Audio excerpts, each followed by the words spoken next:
Petugas Lapas Kelas 2A Karawang kembali menemukan upaya penyelundupan narkoba ke dalam lapas yang dibawa oleh salah satu pengunjung dengan menyembunyikan narkoba tersebut ke dalam makanan.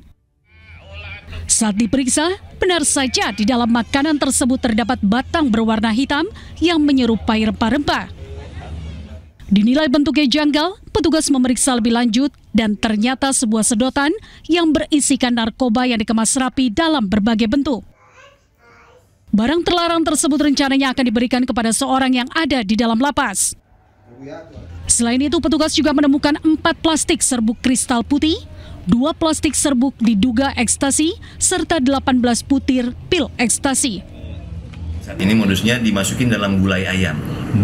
Ya, itu dibungkus jadi tulang begitu, Pak? Ya, jadi tulangnya dicabut, kemudian dimasukin ke dalam sela-sela tulang, kemudian ditempelkan lagi dengan daging ayam itu sendiri.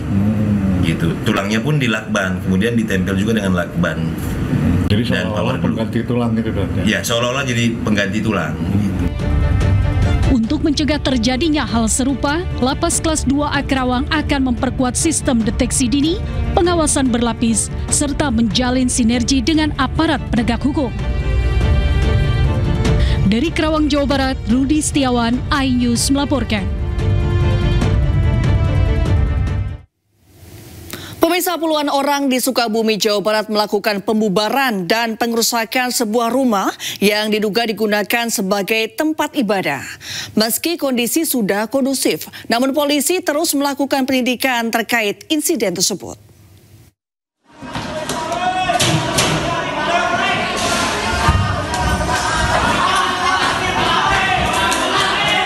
Viral di media sosial, puluhan orang di Sukabumi, Jawa Barat melakukan pembubaran dan pengrusakan sebuah rumah yang diduga digunakan sebagai tempat ibadah. Selain memecahkan kaca dan merusak properti dalam ruangan, juga terdengar makian yang terlontar. Pasca kejadian, polisi, Porkopimda, FKUB dan MUI Kabupaten Sukabumi langsung melakukan pertemuan untuk mengklarifikasi. Polisi menegaskan jika bangunan tersebut bukan tempat ibadah, melainkan rumah singgah atau villa milik keluarga. Sementara kegiatan di rumah singgah tersebut dilakukan oleh warga di luar kota berupa retret atau pembinaan yang pesertanya anak-anak serta beberapa orang dewasa. Hal inilah yang memunculkan kesalahpahaman. Jadi bangunan yang ada ya dijadikan rumah singgah, kemudian kejadian itu ditemukan oleh warga sedang menggunakan tempat ibadah. Nah, inilah mispersepsi yang muncul, ya, sehingga dari mispersepsi itu terjadi kesalahpahaman dan terjadi sedikit insiden. Pihak kepolisian sudah memeriksa 9 saksi dan kasusnya ditangani Kepolisian Resort Sukabumi. Dari Sukabumi, Jawa Barat, Budi Setiawan, iNews melaporkan. Ya, sementara itu Gubernur Jawa Barat melalui media sosialnya membagikan momen dirinya bersama korban perusakan rumah di Sukabumi, Jawa Barat. Dalam video tersebut, KDM menjelaskan telah memberi bantuan terhadap korban serta menegaskan proses hukum tetap berjalan. Ini Ibu korban dari perusakan rumah ya, bukan gereja, bukan rumah ibadah, tapi perusakan rumah. Rumah milik siapa, Bu? Nina. Ibu Minina. Dan saya meminta satu, kalau seluruh warga hari ini dari dulu sudah hidup berdampingan. Iya, Pak. Di sini ada 9 orang kan, iya, Pak. hidup berdampingan. Kemudian yang berikutnya adalah persoalan kerusakan bangunan. Tadi saya sudah nyiapin, hari ini saya transfer 100 juta untuk memperbaiki bangunan yang rusak agar ibunya tenang. Besok saya kirim psikater untuk membantu psikologi anak-anak ibu dan ibu sekeluarga sebagai terapinya agar ibu tenang kembali. Yang berikutnya, persoalan kerusakannya kita serahkan sepenuhnya kepada aparat kepolisian untuk bertindak secara objektif dan sehingga masalah ini cepat selesai. Ya, kita ke informasi selanjutnya, pemirsa. Seorang wanita ditemukan tewas dalam kondisi mulut berbusa di tepi jalan irigasi Kabupaten Kerinci Jambi. Keluarga menduga korban dibunuh karena meninggal secara tidak wajar.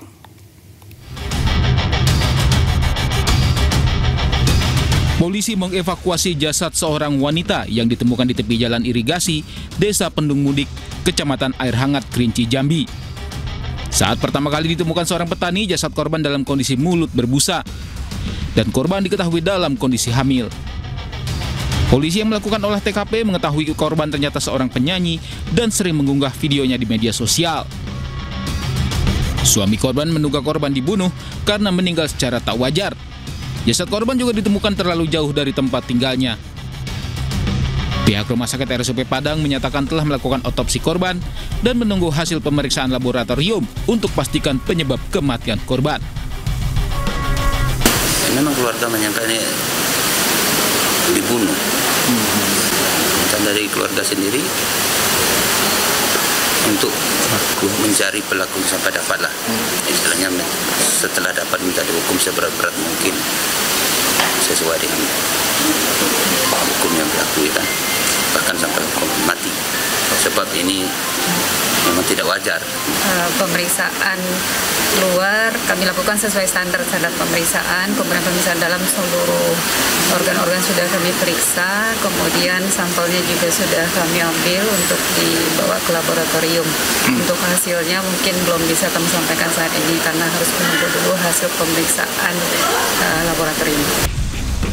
Setelah dilakukan otopsi, jenazah korban diserahkan ke pihak keluarga dan langsung dimakamkan di tempat pemakaman umum Desa Sungai Mendang. Untuk mengungkap kasus ini, polisi telah meminta keterangan sejumlah saksi, termasuk orang terdekat korban. Dari Kabupaten Kerinci, Jambi, Kapior Gandhi, iNews melaporkan. Pemirsa, petugas damkar mengevakuasi seorang pria yang nekat memanjat tower provider di Desa Lubuk Palas, Asahan, Sumatera Utara. Diduga pria tersebut mengalami depresi akibat permasalahan rumah tangga.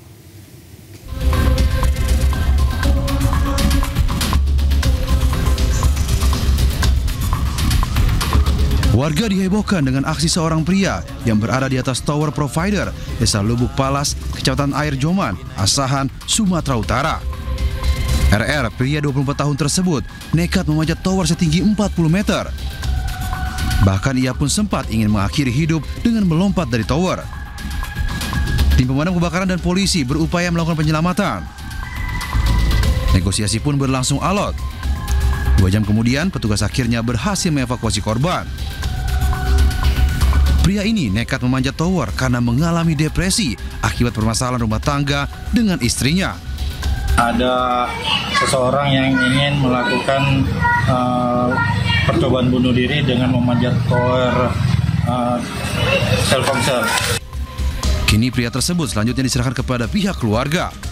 Dari Asahan, Sumatera Utara, Ulil Amri melaporkan. Pemirsa, aksi seorang pria di Depok, Jawa Barat viral di media sosial.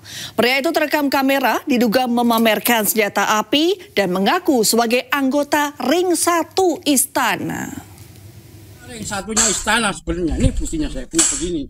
Kalau saya anak kecil. Iya, tahu. Ya tahu, saya pakai bukan wilayah tembak gua. Bukan wilayah tembak gua. Bukan wilayah saya gitu loh. Iya tahu. Saya menyampaikan Pak. Dalam rekaman video yang beredar di media sosial, terlihat pelaku yang bertubuh gempal sedang berdebat dengan warga terkait sengketa lahan. Yang bersangkutan juga menunjukkan benda diduga senjata api dari balik bajunya. Ia juga mengaku sebagai anggota Ring 1. Menurut seorang warga yang saat itu berhadapan langsung dengan terduga pelaku, peristiwa itu terjadi pada saat ia menanyakan barang miliknya yang berada di dalam rumah lantaran rumahnya hendak digusur oleh petugas Satpol PP. Ia juga menyampaikan bahwa terduga pelaku baru beberapa tahun ini tinggal di lokasi lantaran memiliki penjualan sapi. Angkat-angkat baju begini, ada pistolnya. Iya, ngasih unjuk. Iya, ngasih unjuk. Soalnya saya juga panik juga, Pak. Udah kok ini ngangkat-ngangkat baju ada pistol, saya panik, Pak. Saya rasa ngeri juga. Ya, ada apa nih kalau sampai begini gitu. Hingga saat ini pihak kepolisian belum memberikan keterangan terkait identitas pria yang melakukan pengancaman tersebut. Dari Depok, Jawa Barat, Iyung Rizky, iNews melaporkan. Pemirsa, pencarian terhadap 2 dari 4 petani yang tertimbun longsor di Tasikmalaya, Jawa Barat pada Minggu siang kemarin hingga kini terus berlanjut. Hari ini tim SAR gabungan melanjutkan pencarian dengan mengerahkan anjing pelacak.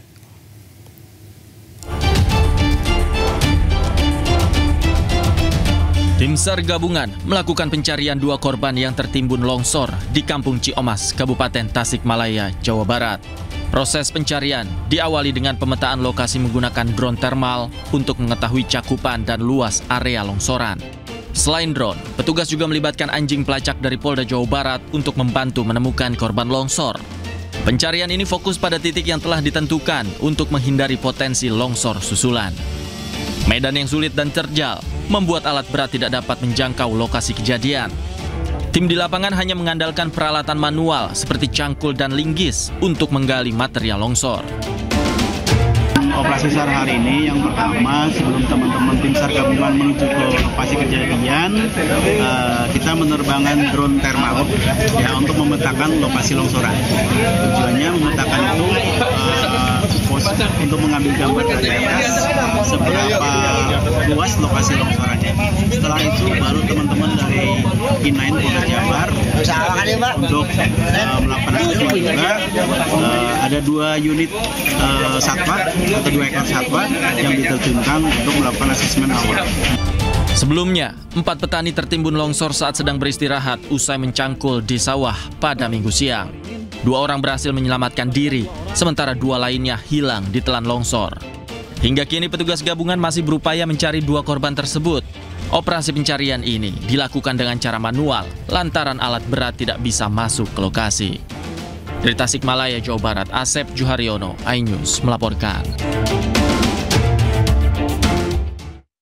Sementara 4 orang wisatawan asal Kerinci, Jambi hanyut terbawa ombak saat berenang di kawasan wisata Pantai Sumedang, pesisir selatan Sumatera Barat. 3 orang berhasil diselamatkan, namun 1 orang lainnya ditemukan dalam kondisi meninggal dunia.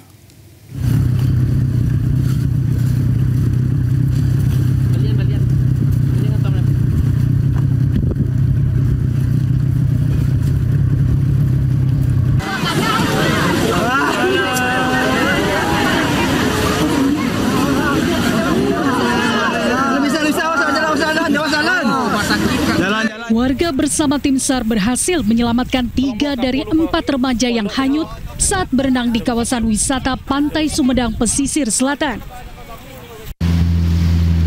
Namun tragis, seorang pelajar bernama Arif asal Kerinci ditemukan meninggal dunia setelah hilang terseret ombak.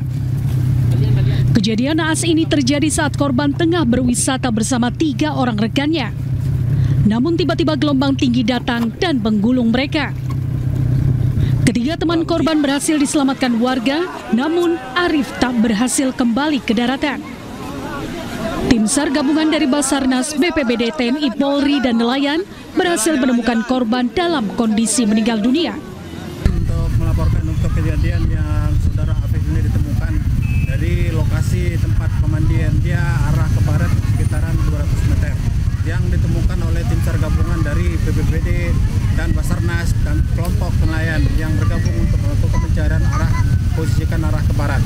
Posisi korban nampak di tim SAR gabungan sedang mengapung di perkiraan laut. Saat ini jenazah korban telah diserahkan ke pihak keluarga untuk disemayamkan. Dari Kabupaten Pesisir Selatan Sumatera Barat, Budi Sunandar, iNews melaporkan.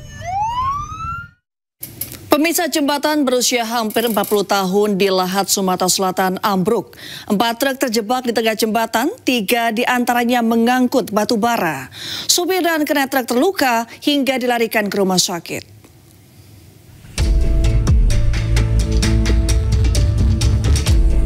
Sepertilah kondisi jembatan air Lawai B di Desa Muara Lawai, Kecamatan Merapu Timur, Lahat, Sumatera Selatan. Akibat tidak kuat menahan beban, jembatan berusia 40 tahun ini pun ambruk. 3 dam truk pengangkut batu bara dan 1 truk tanpa muatan terjebak di tengah jembatan. 2 awak truk yaitu sopir dan kernet mengalami luka hingga dilarikan ke rumah sakit. Akibat peristiwa ini, arus lalu lintas dari Lahat menuju Muara Enim dan sebaliknya sempat terhambat. Pengendara sementara dialihkan ke jembatan air Lawai A secara bergantian. Untuk kondisi saat ini di Desa Moralawai, karena kejadian jembatan roboh, ambruk, untuk sementara kendaraan kecil sudah bisa lewat tapi bergantian. Untuk kendaraan truk, yang terutama truk yang bermuatan besar dan berat, dilarang dulu melintas. Selain karena faktor usia, ambruknya jembatan ini juga karena minimnya perawatan. Terlebih setiap hari, jembatan ini dilintasi truk-truk pengangkut batu bara. Warga berharap pemerintah setempat memperhatikan jembatan-jembatan tua agar peristiwa serupa tidak terulang. Dari Lahat, Sumatera Selatan, Bala Putra iNews melaporkan. Program pemutihan pajak se-Jawa Barat diperpanjang hingga 30 September 2025. iNews Malam segera kembali. Usai jeda.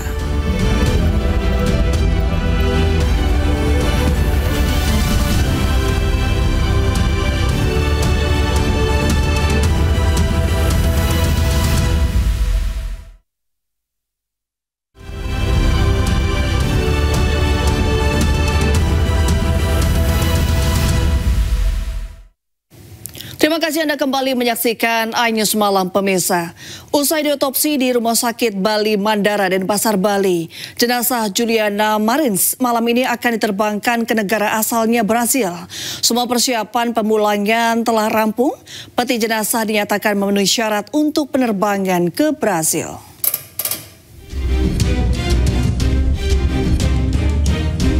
Duka mendalam menyelimuti proses pemulangan jenazah Juliana Marins, pendaki asal Brazil yang menjadi korban kecelakaan tragis di kawasan Gunung Rinjani, Lombok. Setelah melalui upaya evakuasi yang penuh tantangan, jenazah Juliana selesai diotopsi di Rumah Sakit Bali Mandara dan Pasar Bali. Jenazah Juliana akan diterbangkan dari Bandara Internasional I Gusti Ngurah Rai dan Pasar Bali malam ini menuju ke kampung halamannya di Brazil. Semua persiapan pemulangan telah rampung. Peti jenazah dinyatakan memenuhi syarat untuk penerbangan ke Brazil. Hari ini sebenarnya kami di Rumah Sakit Bali Mandara menyerahkan jenazah ke antar bangsa ya. Start pukul 10 ya. Dan jenazah berangkat di pukul 12 ke bandara. Dari otopsi itu tanggal hari Kamis sampai hari ini. 26. Kalau proses pengurusan kepulangannya ada kendala nggak Bu? Sepertinya lancar Pak ya, tapi itu memang antar bangsa yang ngurus. Jadi kita menyerahkan jenazah ke antar bangsa. Sebelumnya Juliana Marins tewas terjatuh ke jurang Gunung Rinjani dengan kedalaman 600 meter pada Sabtu 21 Juni lalu. Juliana mengalami luka memar, luka gores, dan patah tulang yang memicu pendarahan hebat. Hasil otopsi menunjukkan Juliana tewas 20 menit setelah terjatuh. Dari Denpasar, Bali, Indira Ari, iNews melaporkan. Ya, sementara itu pemirsa, Menteri Kehutanan dan Basarnas menggelar rapat evaluasi SOP pendakian Gunung Rinjani. Menteri Kehutanan Raja Juli Antoni mengatakan mendaki gunung berbeda dengan main ke mall dan healing. Ya, Menteri Kehutanan Raja Juli Antoni dan Kepala Basarnas Marsikal Madya Muhammad Syafi'i mengevaluasi SOP pendakian Gunung Rinjani. Hal ini dilakukan buntut insiden pendaki asal Brazil, Juliana Marins, yang tewas terjatuh dan mendapat sorotan internasional. Usulan yang masuk seperti pemasangan papan penanda hingga penggunaan alat pelacak yang bisa dipasang di tubuh pendaki. Raja Juli Antoni juga mengingatkan bahwa naik gunung berbeda dari sekedar wisata ke mall atau healing. Perlu persiapan fisik yang matang dan perlengkapan yang memadai. Dengan tegas ia mengingatkan anak muda jangan ikut tren naik gunung tanpa persiapan yang matang.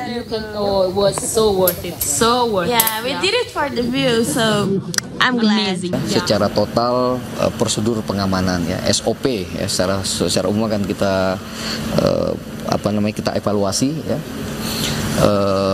Ada yang mengatakan signboard masih perlu disimpan di beberapa tempat, mesti ada posko-posko yang lebih dekat satu sama lain, termasuk ide ada RFID atau tadi istilahnya ELT ya, yang dipasangkan di gelang sehingga secara cepat apabila ada kondisi kedaruratan bisa terantisipasi dengan lebih baik. Naik gunung itu nggak sama dengan ke mall. Ya. Jadi kapan mau healing kita bisa ke mall gitu ya. Ke gunung agak lain, situasinya spesifik ya. Perlu ada edukasi, persiapan yang lebih baik ya. Oleh karena itu bagian dari evaluasi kita nanti. Mungkin ya kita akan sertifikasi guide ya, akan kita masifkan kembali. Kemudian juga mungkin ada perankingan terhadap kebahayaan ya, ke potensi.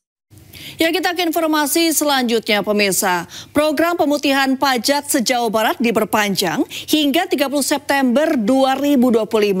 Ratusan wajib pajak memadati kantor Samsat Karawang guna membayarkan pajak kendaraan bermotor mereka.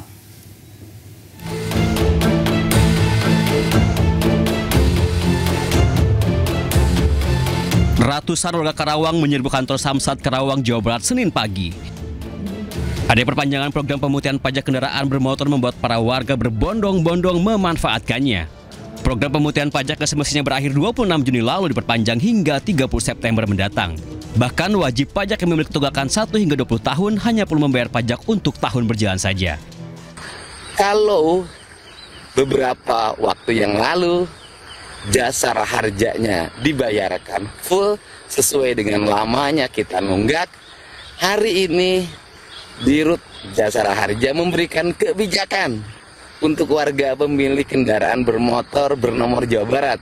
Kebijakannya adalah pembayaran iuran jasara harjanya hanya berlaku dilaksanakan 2 tahun, yaitu tahun yang lalu dan tahun ini, tahun berjalan. Kebijakan perpanjangan ini menjadi kesempatan emas bagi wajib pajak yang memiliki tunggakan pajak kendaraan bermotor karena seluruh denda dan tunggakan pokok pajak dihapuskan. Sangat membantu lah buat masyarakat, terutama yang mereka yang benar-benar ada tunggakan besar gitu. Ya kalau bisa mah jangan hanya diperpanjang September, sampai akhir tahun juga nggak apa-apa gitu. Soalnya kasihan masih banyak masyarakat yang di bawah motor-motor yang nggak ke pajak apa gitu. Sebelumnya, program pemutihan pajak dilakukan guna meringankan beban masyarakat sekaligus kepatuhan administrasi kendaraan bermotor. Tim Liputan iNews melaporkan. Ya, pemerintah Provinsi Jawa Barat memperpanjang pemutihan atau bebas pajak kendaraan hingga 30 September 2025. Kantor Samsat Bandung dan Depok langsung ramai didatangi warga yang ingin membayar pajak kendaraan mereka.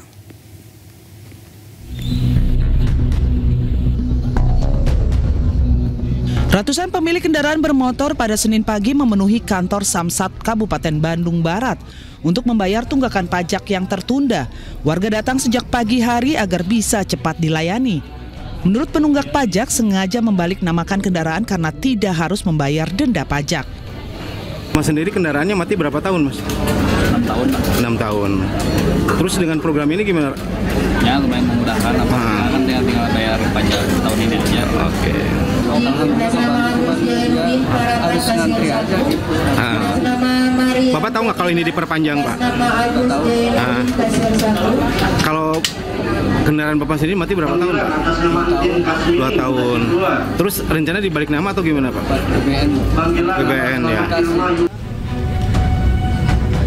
Di Samsat Depok, Jawa Barat, antrian pemohon pengurusan pajak dan surat kendaraan masih terpantau ramai.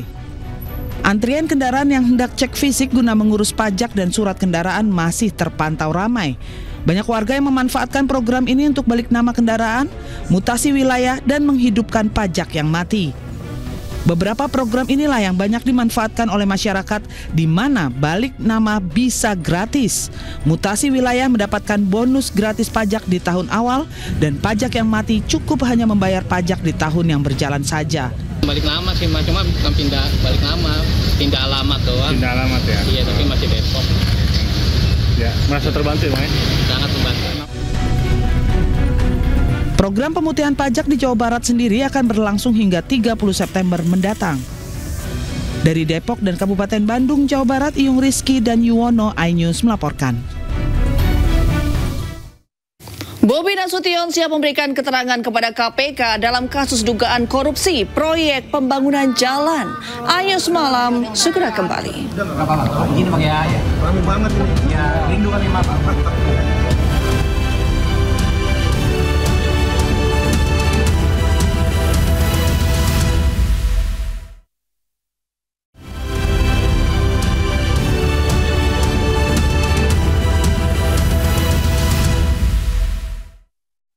Ya, masih di Anyus Malam, pemirsa, mulai dikaitkan dengan dugaan korupsi proyek pembangunan jalan.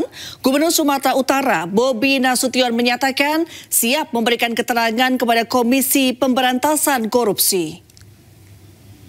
Ini pakai aja. Rame banget ini. Selain itu, Bobi juga mengatakan siap memberikan keterangan terkait dugaan adanya bajakan hasil korupsi proyek pembangunan jalan ke jajaran Pemprov Sumatera Utara. Mantan Wali Kota Medan itu juga menyatakan akan kooperatif apabila KPK meminta semua data yang diperlukan. 6 orang ditangkap KPK dalam operasi tangkap tangan di Mandailing Natal, Sumatera Utara, Kamis malam. Salah satunya Kepala Dinas PUPR, Topan Obaja Putra Ginting, yang juga disebut sebagai orang terdekat Bobi.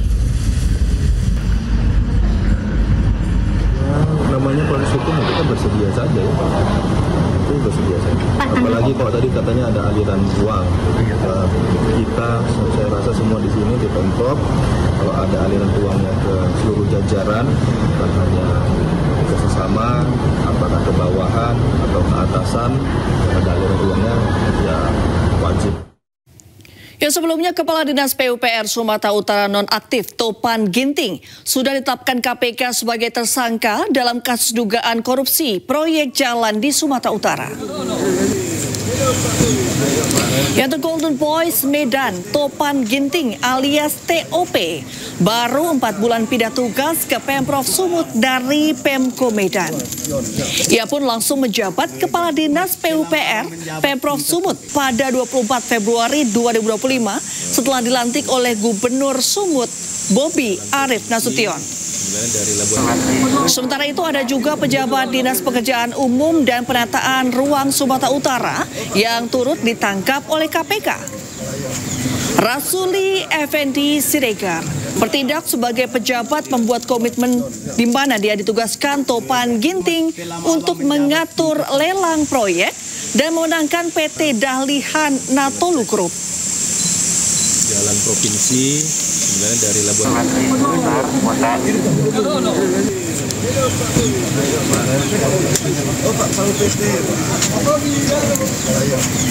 masyarakat. Yang sebelumnya, pemirsa, KPK menangkap 6 orang dalam operasi tangkap tangan di Mandailing Natal, Sumatera Utara terkait dugaan korupsi proyek pembangunan jalan senilai 231,8 miliar rupiah. 5 orang ditetapkan sebagai tersangka, salah satunya merupakan anak buah Gubernur Sumatera Utara Bobi Nasution berinisial TOP.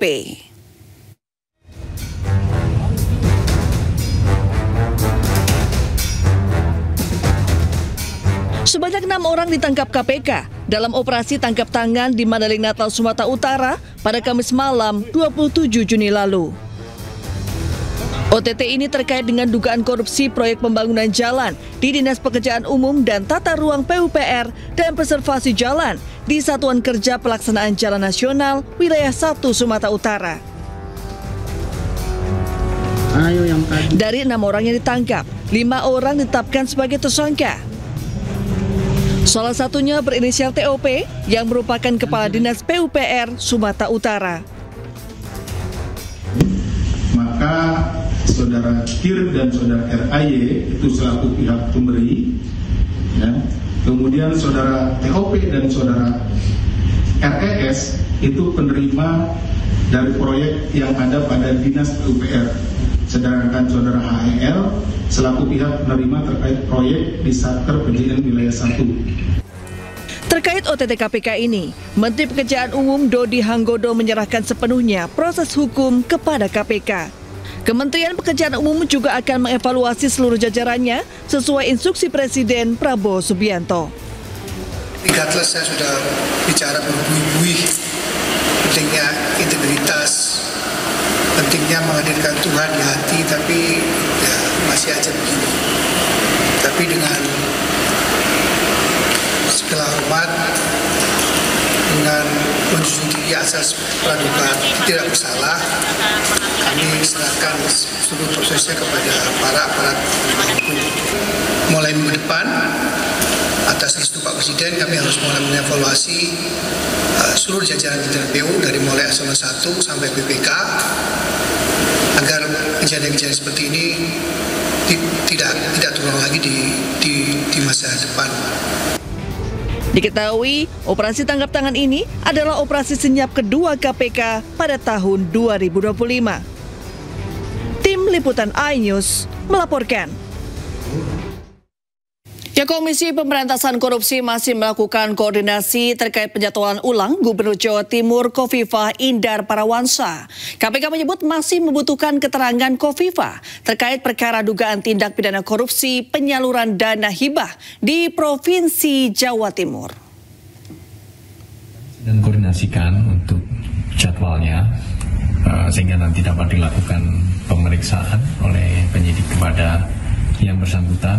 Tentu kami berharap jadwalnya bisa klop ya, sehingga kita bisa meminta informasi dan keterangan dari saksi dimaksud, karena tentu informasi dan keterangan dari setiap saksi sangat dibutuhkan, khususnya dalam perkara ini terkait dengan dugaan tindak pidana korupsi penyaluran dana hibah di Provinsi Jawa Timur. Ya, pemirsa, Gubernur Jawa Timur Khofifah Indar Parawansa juga siap diperiksa KPK terkait kasus dana hibah APBD Jatim. Ia akan mengikuti jadwal pemeriksaan sesuai prosedur.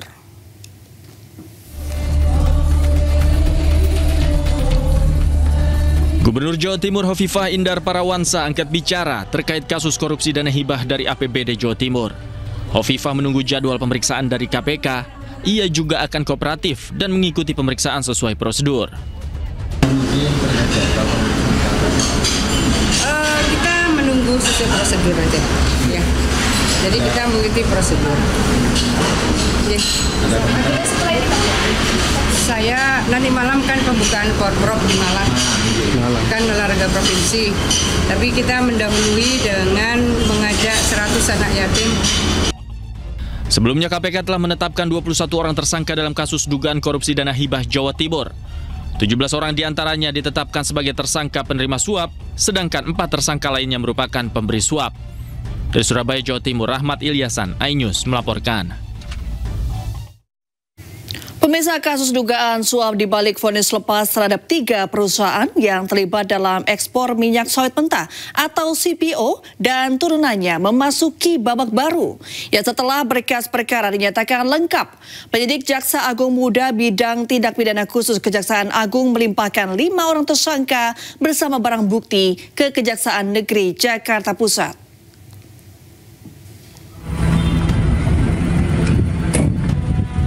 Empat hakim dan 1 panitera muda tersangka kasus dugaan suap di balik vonis lepas terhadap 3 perusahaan yang terlibat dalam ekspor minyak sawit mentah diserahkan ke Kejaksaan Negeri Jakarta Pusat. Mereka adalah Muhammad Arif Nurianta, mantan Ketua Pengadilan Negeri Jakarta Selatan, Ju Yamto, Agam Syarif Baharudin, dan Ali Muhtarom serta Wahyu Gunawan. Menurut Kapus Penkum Kejaksaan Agung Hari Siregar, penyerahan berkas dan tersangka ini merupakan tahapan penting agar perkara bisa segera disidangkan.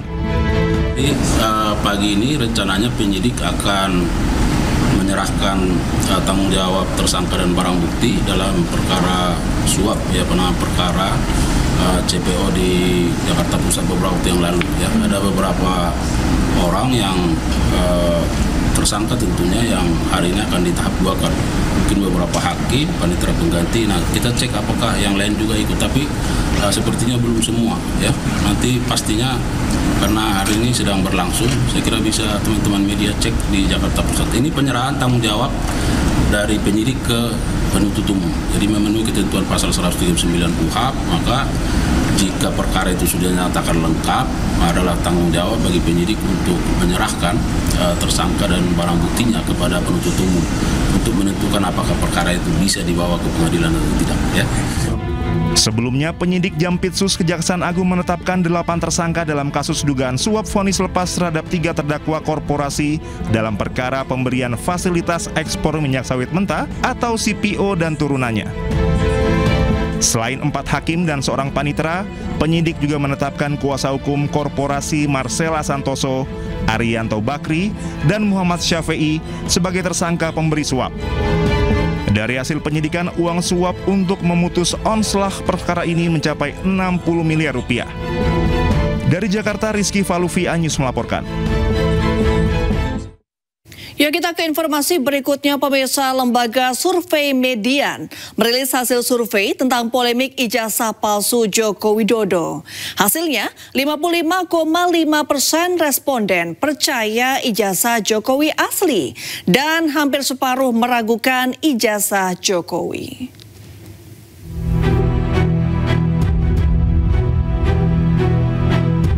Lembaga survei Median merilis hasil survei terkait polemik ijazah Presiden ke-7 Joko Widodo. Hasilnya, 55,5% masyarakat yakin ijazah yang dimiliki oleh Jokowi adalah asli. Survei ini digelar pada 12 hingga 18 Juni 2025 yang lalu, di mana ada 907 responden dari 38 provinsi yang terlibat. Metode survei dilakukan dengan menyebar kuesioner berbasis Google Form. Para responden diberi pertanyaan, akhir-akhir ini banyak berita tentang keaslian ijazah Joko Widodo. Menurut Anda, apakah ijazah Jokowi asli atau palsu? Hasilnya, kuesioner yaitu 14,4% menganggap ijazah Jokowi palsu, sementara 55,5% menilai ijazah Jokowi asli. Selain itu, ada 30,1% responden yang tidak menjawab atau tidak tahu. Tim Liputan iNews melaporkan. Ya, lembaga survei Median merilis hasil survei tentang polemik ijazah palsu Joko Widodo. Hasilnya 55,5% responden percaya ijazah Jokowi asli dan hampir separuh meragukan ijazah Jokowi. Dan berikut dialog dengan Direktur Eksekutif Median, Riko Marbun, dengan rekan Arlista. Riko, ini menarik nih. 55,5% masyarakat percaya bahwa ijazah Jokowi asli, sedangkan 14%-nya menyatakan palsu dan sisanya tidak tahu. Apa yang menyebabkan? Asli, betul. Iya, yang 40 sekian persen ini mereka menyatakan bahwa itu palsu dan tidak tahu. Sekarang memasuki babak baru nih, babak hukum begitu ya. Kira-kira publik itu percaya atau tidak sih begitu ya? Ternyata memang mayoritas publik begitu ya, itu memang masih meyakini bahwa bahwa ijazah yang dimiliki oleh Pak Jokowi itu asli begitu, dan yang menyatakan tidak asli itu hanya 14%. Nah, salah satu sebabnya sebenarnya itu karena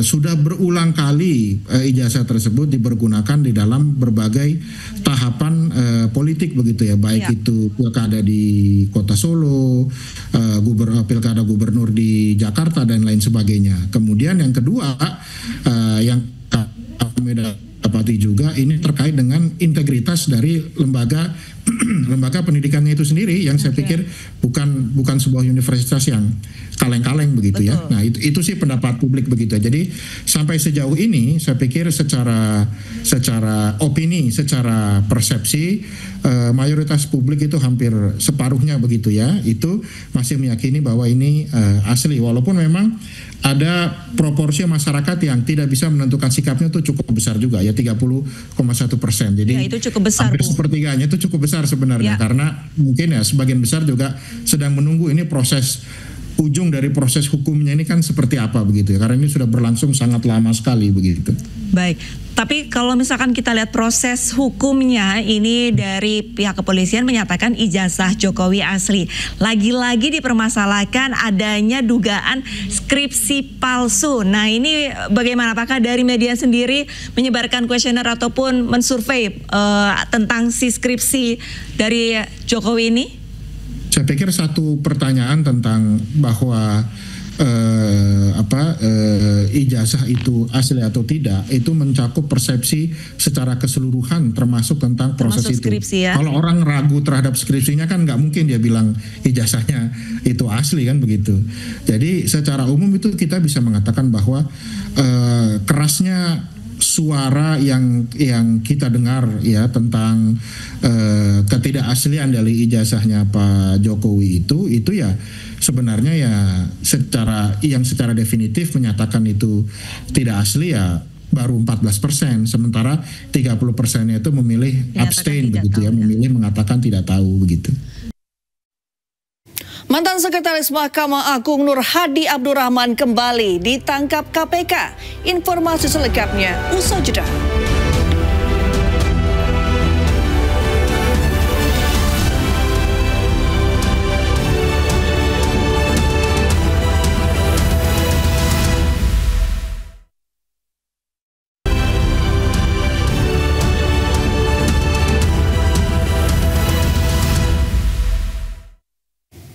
Yang masih di iNews Malam, pemirsa, sebuah gudang penyimpanan ban di Kota Bekasi, Jawa Barat terbakar pada Senin sore tadi.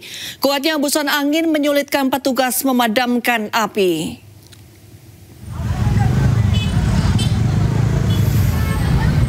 Kobaran api yang cukup besar disertai asap tebal membumbung tinggi dari lantai 3 sebuah gudang ban di Jalan Sultan Agung, Medan Satria, Kota Bekasi, Jawa Barat.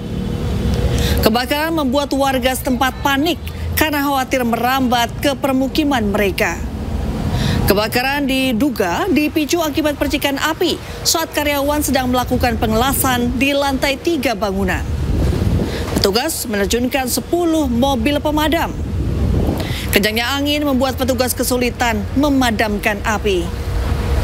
Polisi menyelidiki penyebab kebakaran di gudang ban ini.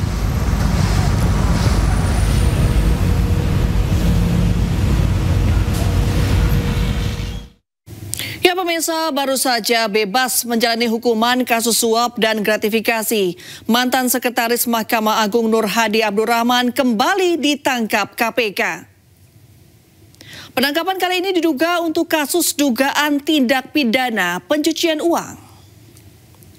Untuk kedua kalinya mantan Sekretaris MA Nur Hadi Abdurrahman ditangkap KPK atas dugaan tindakan pidana pencucian uang. Nur Hadi ditangkap tim penyidik KPK di Lapas Sukamiskin, Bandung, Minggu dini hari. Sebelumnya Nur Hadi pernah mendekam selama 6 tahun di Lapas Sukamiskin, Bandung terkait kasus suap dan gratifikasi. Baru saja bebas, ia kembali harus mendekam di lapas yang sama. KPK melakukan penangkapan dan kemudian dilakukan penahanan kepada saudara NHD ya di Lapas Sukamiskin. Penangkapan dan penahanan tersebut terkait dengan dugaan tindak pidana pencucian uang ya di lingkungan MA. Itu kapan? Itu pada Minggu dini hari. Tadi malam berarti ya? Kemarin.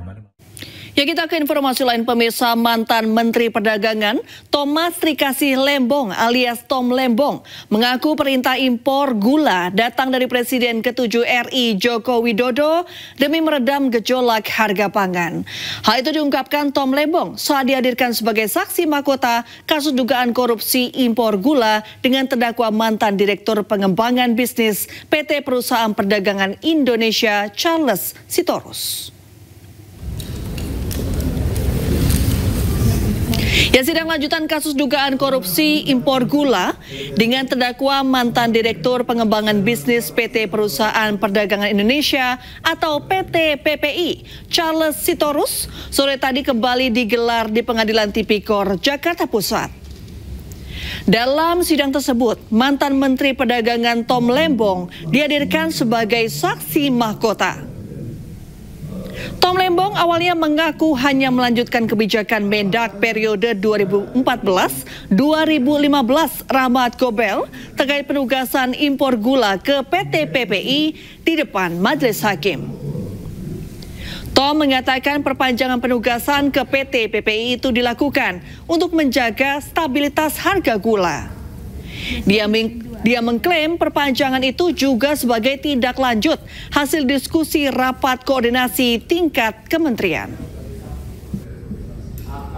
Akhirnya menceritakan jika presiden saat itu, yakni Joko Widodo, pernah memerintahkan impor gula.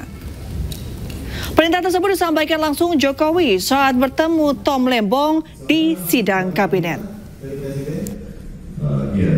Saudara langsung mendapat perintah dari presiden? Iya.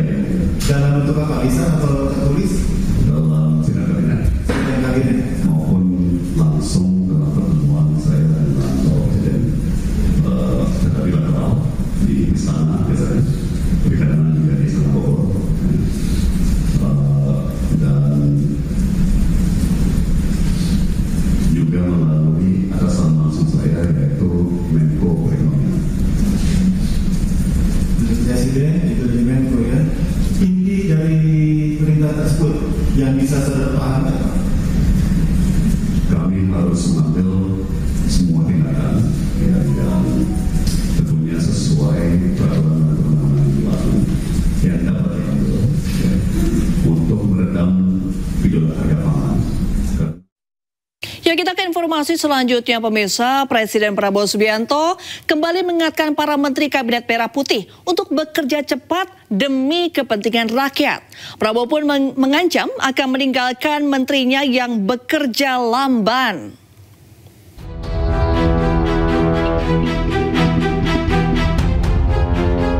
Presiden Prabowo Subianto menyampaikan terima kasih kepada jajarannya yang telah bekerja cepat merealisasikan program pemerintah.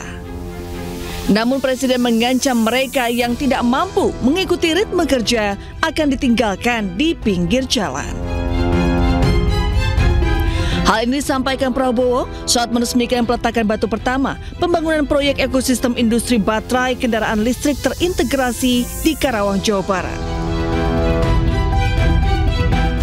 Kita mau bergerak cepat, rakyat menuntut, mengharapkan kemajuan cepat.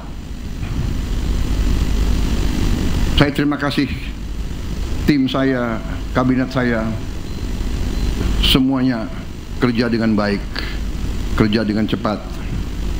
Yang tidak bisa ikut cepat, kita tinggalkan di pinggir jalan saja.